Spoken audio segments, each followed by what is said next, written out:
ఈ వీడియోని మీకు స్పాన్సర్ చేస్తున్న వారు Truzon solar by Suntek. Truzon solar power super power. మీ పవర్ బిల్ ని జీరో చేసుకోవాలనుకుంటున్నారా? అయితే ట్రూజోన్ సోలార్ పవర్ ని ఇన్స్టాల్ చేసుకోండి. మహాదేవతల్లి గురుగారు, వారాహి నవరాత్రులు గుప్త నవరాత్రులు అని అంటారు. అందరూ ఆచరించాలా వద్దా అనేది ఒక పెద్ద ప్రశ్న. ఎందుకంటే సాధకులు మాత్రమే చేయాలి, ఈ విధంగా మాత్రమే అమ్మని ఆరాధించాలని చెప్పి కొన్ని వింటూ ఉన్నాం. కొంతమంది అయితే గృహిణులు కావచ్చు, ఎవరైనా ఇళ్లల్లో మేము చక్కగా అమ్మవారిని కొలుచుకుంటాం, మా ఇంట్లో ఫోటో ఉంటుంది, మా ఇంట్లో చిన్ని అమ్మవారి విగ్రహం ఉంటుంది, ప్రతిరోజు నిత్యం చేసుకుంటామండి పూజ, అసలు భయమే లేదు, అమ్మ ఇప్పుడు రక్షణగా ఉంటుందని వాళ్ళు ఆ విధంగా చెప్తారు. కొత్తగా వ్రతాన్ని ఆచరిద్దాము, ఈ 9 రోజుల పాటు దీక్షగా అమ్మవారిని కొలుచుకుందాం అనుకునే వాళ్ళకి ఈ సందిగ్ధత ఏర్పడింది. పూజ చేసుకోవాలా వద్దా, చేస్తే గనక వారాహి నవరాత్రుల్ని ఎలా జరపాలి అనేది ఒక ప్రశ్న గురుగారు మేము ముందు ఉంచుతున్నాం. వారాహి నవరాత్రుల గురించి ప్రారంభించే ముందు ఒక చిన్న ప్రశ్న. మనకు సంవత్సరానికి ఎన్ని నవరాత్రులు వస్తాయో తెలుసా? 4 వస్తాయి. మొదలు వసంత నవరాత్రులు చైత్ర మాసంలో వస్తుంది. రెండోది ఆషాఢ మాసంలో గుప్త నవరాత్రులు అంటాము. గుప్త అంటే దాని పేరేంటి తల్లి? గుప్త అనేది రహస్యము. అవునా? గుప్త అంటేనే రహస్యము. కాకపోతే ఈ వారాహి నవరాత్రుల్లో ఇంకో నవరాత్రులు కూడా 2 కలిసి వచ్చే నవరాత్రులు ఇదే తల్లి. శాకాంబరీ దేవి నవరాత్రులు అని అంటారు. ఆషాఢ మాసంలోనే కూరగాయలకు, అంటే ఒక రైతువు యొక్క కూర పంటలు ఏదున్నా కూడా చేసేది. మనం వసంత నవరాత్రుల్లో చేసేది ఎవరికి? లలిత, షోడశి, వనదుర్గికి చెయ్యాలి. అవునా? రెండవది వచ్చేసేసి ఆషాఢ మాసంలో వారాహి గుప్త నవరాత్రులు. కానీ శాకాంబరి ముఖ్యమైంది. ఇప్పుడు ఏంటంటే కొంతమంది సెలబ్రిటీలు చేసేవరికి వారాహి పైకి వచ్చింది, కానీ పూర్వం నుంచి ఉన్నటువంటిదే ఇది. మనకు పూర్వం నుంచి ఉన్నటువంటి నవరాత్రులే ఈ నవరాత్రులు. తర్వాత వచ్చేది శరన్నవరాత్రులు. అది ప్రతి ఒక్కరూ ఆచరిస్తారు. వద్దనుకున్నా వెళ్తారు, ఆచరిస్తారు ఆశ్వేజ మాసంలో. తర్వాత మాఘ మాసంలో శ్యామలా నవరాత్రులు. ఈ 4 నవరాత్రులను ఎప్పుడైతే మనం ఆచరిస్తామో ఏ నవరాత్రులైనా ఆచరించవచ్చు. ఏ నవరాత్రులైనా ఆచరించవచ్చు. నేను ఈ యొక్క నవరాత్రులే ఆచరిస్తా అంటే నేను ఒక మాట అడుగుతా, వినండి. మనం ఇంట్లో ఒక 10 మంది ఉన్నాము, మీరు ఒక్కరు భోజనం చేస్తే సరిపోద్దా? అసలు కాదండి, అందరూ భుజించాలి. అందరూ భుజించాలి, అందరికీ వండాలి. అవునా? ఒకరికి ఉండి ఒకరికి ఉండకపోతే ఆగ్రహం వస్తుంది. మనకు వసంత నవరాత్రులు ఆచరించేది దేనికోసం? పాడి పంటలు, వనాలు అన్ని సంరక్షణగా ఉండడానికి. అంటే చూడండి, వసంత ఋతువు అంటే ఎండిపోయినవన్నీ కింద పడిపోయి కొత్త చిగురు వచ్చే వేళ అంటారు దాన్ని. అవునా? అన్ని వసంతాలలో ప్రతి ఒక్కరికి అన్ని రకాలుగా శాంతి అనేది రావాలి అనేటువంటిదే వసంత నవరాత్రులు. రెండవది ఈ శాకాహారాధికాలు. అమ్మవారికి అందరూ వారాహి వారాహి వారాహి అని పెట్టుకుంటున్నారు. వారాహి గురించి ఆపేసి నీ ఇంట్లో కూరగాయల మాల తయారు చేసుకుపోయి ఏదైనా అమ్మవారి దేవాలయంలో ఇచ్చి, ఈ మాల ఈరోజు నా పేరు మీద అమ్మవారి మెడలో వేయండి అని ఇవ్వచ్చండి. ఇవ్వాలి తల్లి. 9 రోజులు ఖచ్చితంగా ఒక్కొక్క రోజుకి ఒక్కొక్క రకమైన కూరగాయల మాల అమ్మవారికి అర్పించాలి. శాకాంబరి నవరాత్రులు. ఎందుకంటే దీంట్లో 2 కలిసే ఉంటాయి. ఎందుకంటే మీరు కూడా చూడండి, పూర్వంలో శాకాంబరి నవరాత్రుల్లో లాస్ట్ ఒక్కరోజే అమ్మవారికి కూరగాయలతో అలంకరణ చేస్తారు, పక్క పెట్టేస్తున్నారు. రోజు చేయట్లా, ఏ దేవాలయంలో కూడా చేయట్లా. కొన్ని దేవాలయాల్లో మాత్రము ఖచ్చితంగా చేస్తున్నారు 9 రోజులు, కొన్ని దేవాలయాలలో. అవునా? ఈ శాకాంబరి నవరాత్రులు ఎందుకంటే వారాహి అనేటువంటిది ఉగ్ర రూపంలోనే ఉంటుంది. కిరాతక వారాహి, స్వప్న వారాహి, యోగ వారాహి, ధని వారాహి, క్షుత్ర వారాహి, పాలిని వారాహి, శూలిని వారాహి, చాండాల వారాహి, ఇలా ఇవన్నీ మనకు ఉంటూ ఉంటాయి. అందులో రోజు ఒక్కొక్క రూపము, ఒక్కొక్క అవతారము, ఒక్కొక్క నైవేద్యము. శరన్నవరాత్రుల్లో అసలు మనకు ఇంకో విధం చెప్పాలి అని అంటే, గణపతికి ఉన్నట్టు గణపతికి అందరూ నవరాత్రులు అంటున్నారు, కానీ అది నవరాత్రులు కాదు, నవార్ణికోత్సవాలు. ఎందుకంటే గణపతిని 9 పగళ్లే ఉంచాలి, 9 రాత్రులు ఉంచకూడదు. 9 రాత్రులు ఉంచాల్సింది ఎవరిని? అమ్మవారిని. అందుకే దీన్ని శరన్నవరాత్రులు, నవరాత్రులు అనేటువంటి పేరు దీనికి మనకు ఉంటుంది. అవునా కదా తల్లి? సో ఇక్కడ ఇంకో విషయం కూడా ఏంటంటే, ఈ నవరాత్రులు ఆచరించేటప్పుడు మనం ఎప్పుడైతే అమ్మవారికి శాఖలు అర్పించామో రాత్రిపూట ఖచ్చితంగా వారాహిదేవి ఆచరణలో ఉండాలి. అది చేసేది ఎవరు? తంత్ర విద్య నేర్చుకున్నవాడు ఆచరించేది. అందుకే దాని పేరు గుప్త నవరాత్రులు. మనం ఇంకా గుప్తాని దేని అంటాము తల్లి?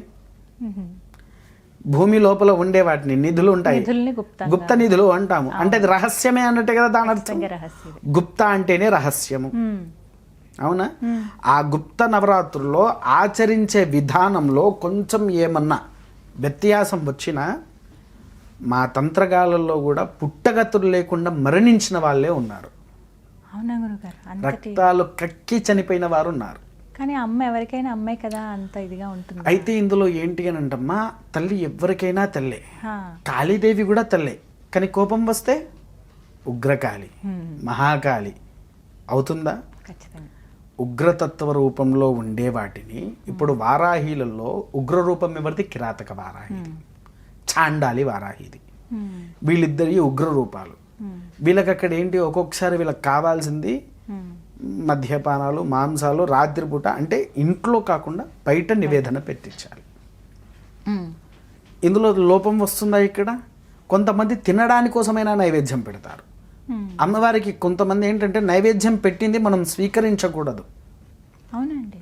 ఇప్పుడు చాలా మంది అమ్మవారి దగ్గర బలిలు ఇస్తారు తల్లి, అవునా? పూర్వం ఏం చేసేది, అమ్మవారికి బలి ఇచ్చిన మేకైనా సరే, గొర్రెైనా సరే, ఇంకేవైనా సరే ఒక గోతి తీసేది, ఆ గోతులో అమ్మవారికి అందులో వేసేసి దాన్ని పూర్తి చేయాలి.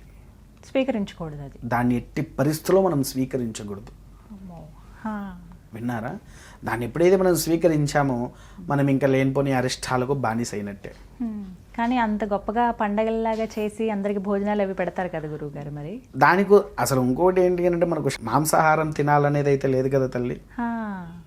మాంసాహారం తినమని అయితే చెప్పిందా అంటే అమ్మవారికి నివేదన పెట్టమని చెప్పింది, కానీ మనల్ని తినమని చెప్పిందా?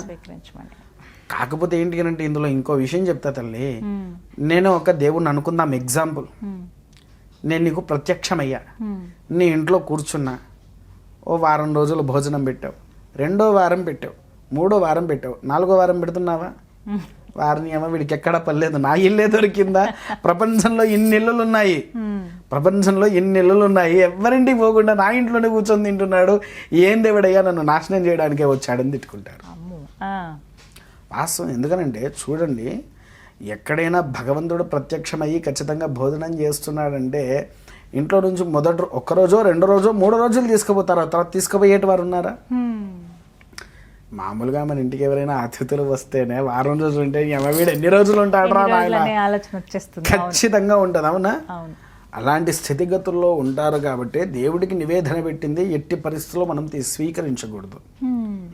ఎందుకంటే భగవంతుడికి ఇచ్చింది మనం ఎంగిలి చేసిన వాళ్ళ కింద అవుతాము. మళ్ళీ ఎంగిలి దేవుడికి పెట్టొచ్చా? ఒకటి. ఇంకొకటి కూడా ఏంటి అని అంటే మనం రాత్రిపూట భోజనం చేస్తాము కదా, మనం భోజనం చేసే ముందు శాస్త్రం ఒకటి ఉంది. ఒక పళ్ళెంలో 2 మెతుకులు వేసి కొంచెం కూర అట్లా వేసి పక్కకు పెట్టుంచండి అనేది. ఎందుకోసం? మనం నిద్రిస్తున్నటువంటి సమయంలో రాత్రులలో లక్ష్మీదేవి ఆకలితో ఉంటుంది. ఎప్పుడైతే వచ్చి అది తింటాదో అప్పుడు మన ఇంట్లో లక్ష్మీ ఉంటుందిరా అని మన పూర్వీకుల నుంచి చెప్పుకుంటూ వచ్చారు. కానీ ఇప్పుడు పాటించే వాళ్ళు ఎవరు ఉన్నారా? ఇది కూడా పెట్టేవారు కూడా లేరు కనీసం, అవునా కదా? అలా పెట్టేవారు లేరు. కాకపోతే ఏంటంటే వారాహి నవరాత్రులు 4 ఖచ్చితంగా ఆచరిస్తే మిగిలిన అన్ని ఆచరించవచ్చు. ఏదో ఒకటి ఆచరించి ఇంకొకటి ఆచరించకుండా అలా ఉంటే గనక మనకు లేని సమస్యలలో మనం ఇరుక్కుంటాము. లేని సమస్యలను ఖచ్చితంగా ఇలా తల మీద అదేంటి పెద్ద పెద్ద బండరాలు తల మీద పెట్టుకుంటాను చూడు తల్లి, అలా పెట్టుకున్నట్టు అవుతుంది మన పరిస్థితి. ఇప్పుడు మరి ఎలా చేసుకోవాలంటారు గురుగారు? అంటే మీరు అన్నట్టుగా శాకాంబరి ఉత్సవాలే చేసుకోండి తల్లి, సంతోషంగా. కూరగాయల మాలలు ఒకవేళ వారాహి చేయాలన్నా మీరు వారాహి ఫోటో ఇంట్లో ఉన్న వారాహి ఫోటో కూడా అదే శాఖ మాలలు వెయ్యండి. అలా చేస్తే మీరు అటు వారాహి నవరాత్రులతో పాటు శాకాంబరిని ఆహ్వానించినట్టు వారు అవుతారు. అలా చేస్తే ఎటువంటి తప్పు లేదు, మనకి ఎటువంటి అది నష్టం కూడా రానివ్వకుండా అమ్మవారి యొక్క దివ్యమైనటువంటి అభయహస్తాన్ని మన వైపు చూపిస్తుంది. అందరూ చేసుకోవచ్చు అంటారు, ఎవరైనా చేయవచ్చు తల్లి. విన్నారా? ఎందుకంటే ముఖ్యమైనది ప్రతి మన ఇంట్లో అయినా మనకు కడుపు నిండాలన్నా శాఖం కావాల్సిందే. పూర్తిగా నాన్ వెజ్ తింటే ఏమవుతుంది? మరి ఇప్పుడు ఆ మాలగా వేసినటువంటి ఆ శాఖలు కూరగాయలు ఏవైతే ఉన్నాయో వాటిని స్వీకరించవచ్చా గురువు? సంతోషంగా. ప్రసాదం దొరకడం మహాభాగ్యం అది. అవునా? అమ్మవారి ఒంటి మీద వేసింది, ఇప్పుడు అమ్మవారికి కట్టిన చీర నీకు కావాలని అనుకుంటావా? అనుకుంటాం కదా. అది అవునా? మహాప్రసాదం అనక అదే ప్రసాదం. అమ్మవారి ఒంటి మీద వేసినటువంటి యొక్క మాల నువ్వు తీసుకువచ్చి వాటిని కూరగాయలు మంచిగా కట్ చేసి కూర చేసి ఇంకో 10 మందికి అన్నదానం చేయి. మంచిదే కదా. అవునా కదా తల్లి? ఆ వేసిన కూరగాయలు రోజు ఈ 9 రోజులు మనం ఎక్కడో ఎన్నో ఖర్చు పెడుతూ ఉంటాం తల్లి. మీరు నమ్ముతారో నమ్మరో, ప్రతి అమావాస్యకు నేను మామూలుగా సాయంత్రం పూట అమావాస్య ప్రసాదం అని ప్రారంభం చేశాను. మీకు ఫొటోస్ చూపిస్తా. 50 నుంచి 100 కిలోల పులిహోర కానీ, దద్దోజనం కానీ, పాయసం కానీ అవన్నీ తయారు చేసేది. ఏదో ఒకటి తయారు చేసి ప్రతి ఒక్కరికి నేను ప్రసాదంగా పెట్టుకుంటా స్టార్ట్ చేశాను. స్టార్ట్ చేసిన తర్వాత మా ఊర్లో కొంతమంది వైశ్యులు నా దగ్గరకు వచ్చి అసలు దేనికి పెడుతున్నారు అని అన్నారు. అమావాస్య రోజు మనం ఎప్పుడైతే ఒక వ్యక్తికి మనం భోజనం పెడతామో, నువ్వు పితృదోషంతో ఉండొచ్చు. పితృశాపం, అమ్మ పితృదోషం వేరు, పితృశాపం వేరు కదండి. అవును, విన్నారా? పితృదోషం వేరు, పితృశాపం వేరు. తర్వాత లక్ష్మి స్త్రీ శాపం, ఇంట్లో డబ్బులు నిలవకుండా స్త్రీ శాపాలు ఉంటాయి. ఇవి తొలగాలి అని అంటే అమావాస్య రోజు ఒకడికి భోజనం పెట్టు, మనలో ఉండే సర్వ సమస్యలు నివారణ అవుతాయి. ఆ సమస్యలు నివారణ అవ్వాలంటే ఈ అమావాస్య నువ్వు భోజనం పెట్టు అని చెప్పేసేసి అన్న. అలా నా ఊర్లో అందరూ కలిసి ఒక 150 మంది అయ్యి మనిషికి 500 చొప్పున వేశాను. 500 మంది, 150 మంది, నెలకు అమావాస్య రోజు 500 అందరు ఇచ్చేస్తాము. ఆ గ్రూప్ కూడా మీకు చూపిస్తా తర్వాత, వాట్సాప్ గ్రూప్. మనిషికి 500, ఒక్కరు కూడా ₹1 ఎక్కువ వెయ్యనివ్వము. 500 వేసేసి 2 నుంచి 3,000 మంది వరకు భోజనాలు పెడతామమ్మా అమావాస్య రోజు. ఎందుకనంటే శ్రీ రాజశ్యామలాదేవి పేరు మీద పెట్టి తర్వాత మళ్ళీ ఆలోచించి 150 మంది నేను మా అమ్మవారు పెట్టుకుంటే బాగోదు కదా, వరంగల్కి భద్రకాళి అమ్మవారు ముఖ్యమైంది. అందుకే భద్రకాళి అమావాస్య ప్రసాదం అనే పేరు పెట్టించి దానికి నామకరణ చేసి అందరూ ఒకటి చేసి 2 నుంచి 3,000 మంది వరకు భోజనాలు పెడుతున్నాము. మనము దీంట్లో ఒకటి ఉంది, గజతురగ సహస్రం గోకులం భూమి దానం కనక రజిత పాత్రం మేధిని సాంగరాంతం ఉభయకుల పవిత్రం కోటి కన్యా ప్రధానం నభవతు తత్సుల్యం అన్నదాన సమాన. ఏవి సాటిరావు, ఏది కూడా అన్నదానం ముందు సాటిరావు. మనం ఒక బ్రాహ్మణ్ణి పిలిచి గజాలు కానివ్వండి, అశ్వాలు కానివ్వండి, ఏది దానం చేసినా, భూమి, బంగారం, రజితం, రాగి పాత్రలు ఏది మనం దానం చేసినా ఇంకా కావాలి కావాలి కావాలి అని అంటారు. అదే అన్నదానం పెట్టండి చాలు, కడుపు నిండిపోయి చాలు. ఆ ఒక్క పదము వల్ల వీడి జీవిత చరిత్ర మారిపోయి వీడికి సకల అనుగ్రహాలు పొందుతాడు.